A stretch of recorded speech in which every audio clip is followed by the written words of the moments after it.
You have to meet people where they are.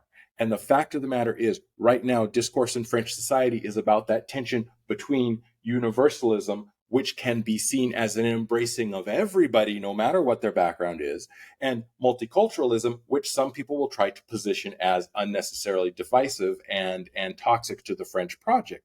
There's a discussion that can happen there, Yeah. but you can't have that discussion through a US lens. It's Yeah. just not going to happen. Yeah. The Yeah. history is different. The culture is different.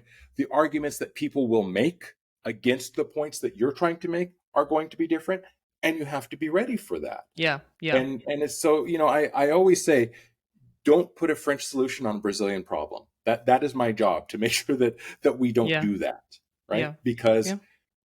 each place is going to have its own history, its own culture, its own society, its own language, its own customs, and you have to address these issues. The universal part might be that issues of discrimination, diversity, inclusion, whatever, are happening in those places, but the way they're happening, the manifestation of them is going to be different, and you have to meet them where they are if you're going to be able to talk about them in a respectful and effective way.